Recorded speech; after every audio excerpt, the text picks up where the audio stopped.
I had been secretly married to my CEO husband for 6 years, but he still would not let our son call him dad. After he missed our son's birthday again because of his secretary, I took out the divorce agreement and left with our son for good. The usually calm man lost control and stormed into the office to demand where we were. This time, neither my son nor I would come back. "Mr. Clark, I'll be going abroad for further studies next month. Here is my resignation letter." Mr. Clark looked at me in surprise. "This is so sudden." I told him the excuse I came up with. "My husband is in Australia. I want to take our child there so we can be together." He nodded. "That makes sense. Raising a child alone here must be hard. We all thought you were a single mother." I smiled. I was not, but soon, I would be. As I stepped out, I ran into Matthew Grant and Quilla Xander walking toward me. Matthew was my boss and the father of my child. 7 years ago, I was his personal secretary. One chaotic night, after too much drinking, we had a child. This year marked the 6th year of our secret marriage and the 6th year he refused to let our child call him dad. Matthew walked slowly, as if he were deliberately matching the pace of the woman beside him. Quilla was holding a report in one hand and clutching the hem of Matthew's suit with the other. Their lovey-dovey act was almost painful to watch. As we passed each other, my heart sank. I could not help saying, "Matthew." He stopped and looked at me with a cold expression. "Miss Langley." His polite but distant tone carried a warning.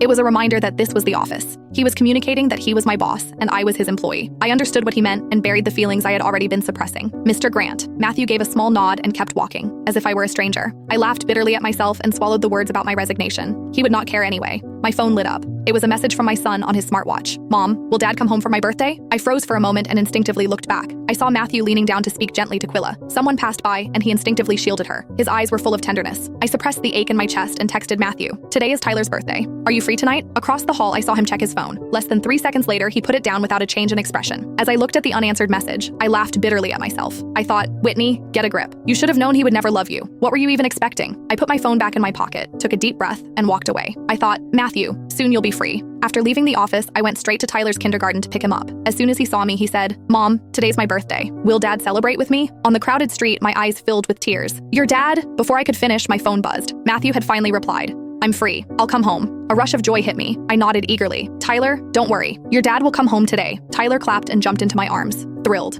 After 6 years of marriage, this was the first time Matthew had agreed to celebrate Tyler's birthday. That night, I prepared a full meal, and Tyler finished his homework early. 1 hour passed, then 2, then 3. I sent message after message on my phone. I asked Matthew if he was coming, but as usual, there was no reply. Tyler seemed to understand. He looked at me hesitantly. "Mom, is Dad too busy?" A sharp pain hit my chest. I wanted to explain, but no words came out. In the end, I said, "It's okay. I'll always be with you." Tyler did not ask further questions. He quietly picked up his birthday hat. "Mom, can you put it on for me?" I nodded. As I reached for it, I noticed Quilla's latest social media post. "Today was great. I really enjoyed myself." The photo showed a beautifully plated dish at a high-end restaurant. Even though no one's face was visible, I noticed the wedding ring peeking out in the top right corner. It was the one Matthew and I had chosen when we got married. He had always worn it on the pinky of his left hand. He didn't want others to know that he was already married. How ironic. The ring that was supposed to symbolize marriage had become a symbol of Matthew's single life. On Tyler's 6th birthday, click the link in my bio to get the full story for free.